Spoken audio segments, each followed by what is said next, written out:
Alright, so I had full intentions today on posting a video breaking down the Khalil Ware, Nikola Jovic, Bam Adebayo lineup and how exciting and versatile they are, because that is truly what should matter for Heat fans right now.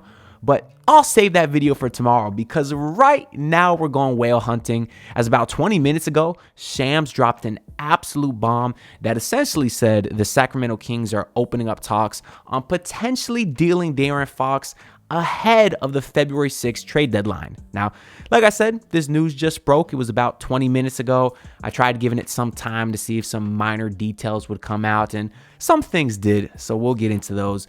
But the one thing in the initial tweet that really had everyone going crazy is this last part in which Shams said there will be plenty of suitors, but it's believed that Fox has a target destination in mind ahead of his 2026 free agency. So I want to get into real quick his contract here to kind of understand why the Kings might have to trade him.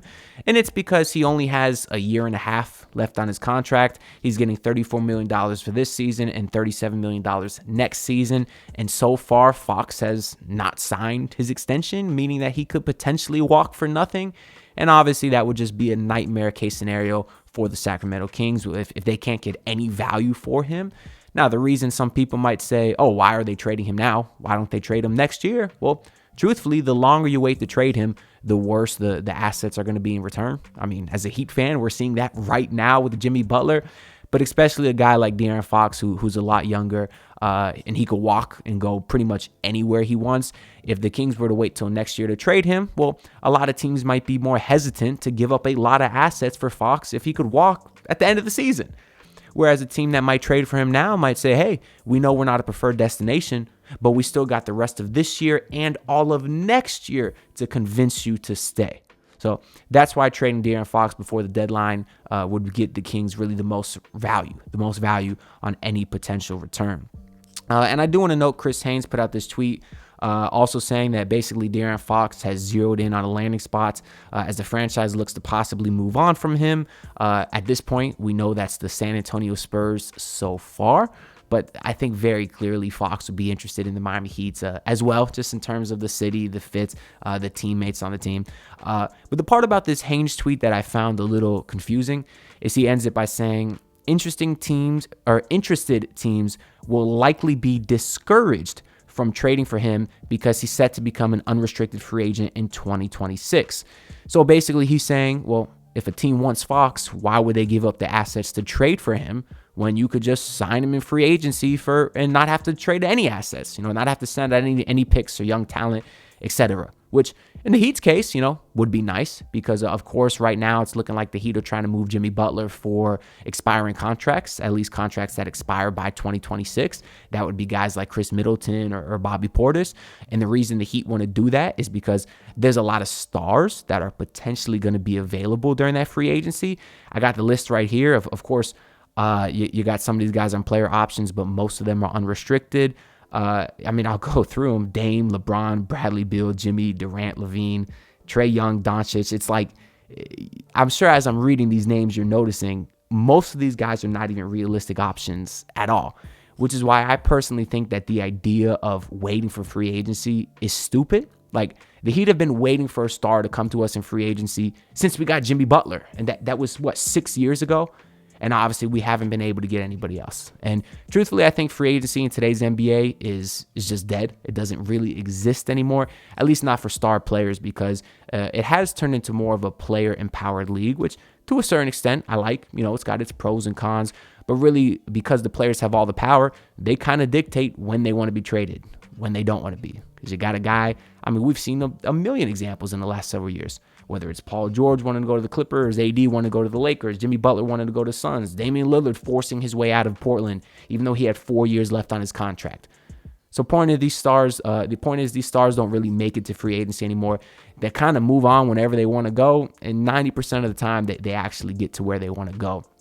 And as far as the guys on this list, obviously Dame's not going nowhere, Bron's not going nowhere. You don't want Beal, you're not going to get Jimmy back. You could have had Durant twice, you couldn't do it. You could have had Durant twice. You weren't able to get it done. Zach LaVine, maybe, but he's in the trade market now. If you wanted him, you could go get him. And then obviously as we go down the line, you eventually see De'Aaron Fox down there. But the problem, and I guess the star name we didn't mention is Luka. But the problem is with a lot of these younger guys, they will likely sign extensions before even reaching free agency. Even a guy like De'Aaron Fox, okay, he doesn't want to sign an extension right now, but the Kings will trade him. Somebody will trade for him, and that team more than likely will then be able to sign him to an extension.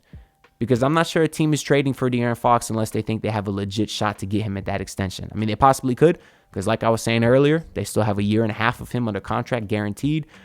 But that's just the reality of the situation. Like Luka Doncic waiting for him to enter free agency, that's just a pipe dream. The Mavericks will throw the super max. They're going to make up a super max just to make sure Luka Doncic does not walk out of that building. Now, maybe does he get disgruntled one day and you trade for him? Sure. But that's why the Heat should more so value acquiring assets instead of expiring contracts to have money in the offseason. Because these guys just aren't going to make it to the offseason. That's just the reality of the situation.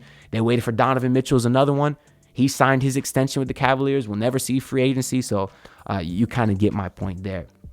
But I do think that this is an interesting timing for kind of all of this to come out, because the reason De'Aaron Fox didn't sign his extension, he actually gave a quote this past offseason that as a Heat fan got me very excited, is because Fox said he wants to win. I mean, the full quote here is, for one, I'm in no rush. For two, I just want to make sure where we're at, because because people have seen the league, like turnover of a team can happen in a matter of a month or 6 months. So he's basically saying, he wants to view where the team is at in terms of contending for a championship. He wants to win, and I like that in a player. But the interesting part of this quote is the part that I highlighted, in which he says, I mean, if we're contending for a championship, it might be different. Like obviously the Celtics with Jason Tatum just won a championship, or the Miami Heat with Bam Adebayo, who have just been to the finals twice. So he actually calls out Bam Adebayo, of course, his former Kentucky teammate and current friend by name, mentions the Miami Heat, which is obviously something as a Heat fan that gets me a little bit excited. Now,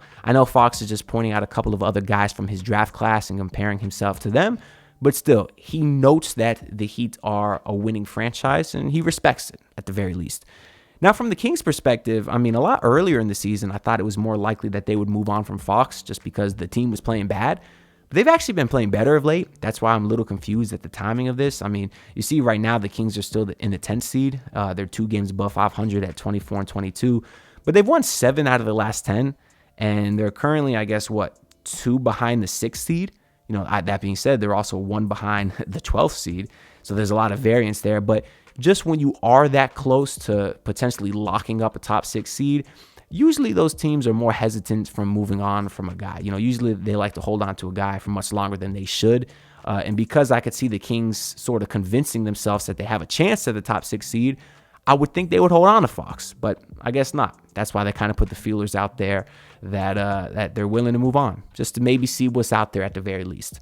Now, one of the little tidbits that we got in the last 20 minutes is that for some reason, Shams brought up the Lakers because everything on national TV revolves around the Lakers aspect of things, which is stupid. But Shams already said the Lakers are not one of those destinations, which I would tend to believe because De'Aaron Fox's agent is Rich Paul, which of course is LeBron's agent and Anthony Davis' agent. So Shams is very clearly getting that news from a source that knows, if not Rich Paul himself. I know like a year ago, people would have said, because Fox's agent is Rich Paul, that means the Heat cannot get him because they do not have a good relationship, Rich Paul and Pat Riley. But I do think they've sort of mended that relationship, and we know that by the Heat signing Alec Burks, because Alec Burks was a Rich Paul agent, and maybe that was sort of enough to kind of, amend fences a little bit between the two parties. And if not, well, then that's just another reason to be annoyed at the front office, because I think other GMs and maybe some players to a certain extent are tired of the old-fashioned way that Pat Riley runs things, and that's annoying because how embarrassing is it to think that, because our president doesn't get along with an agent, here's a whole list of players that we're now not eligible to get.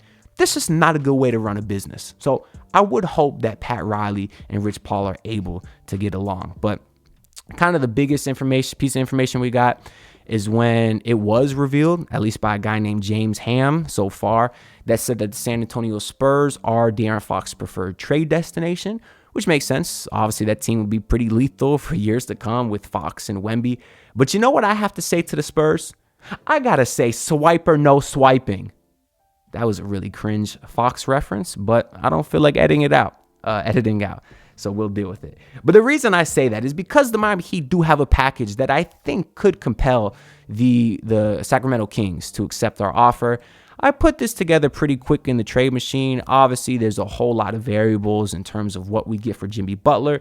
But in this specific trade, I sent Jimmy Butler to the Grizzlies because it does seem like they're opening up as another place that could potentially land him.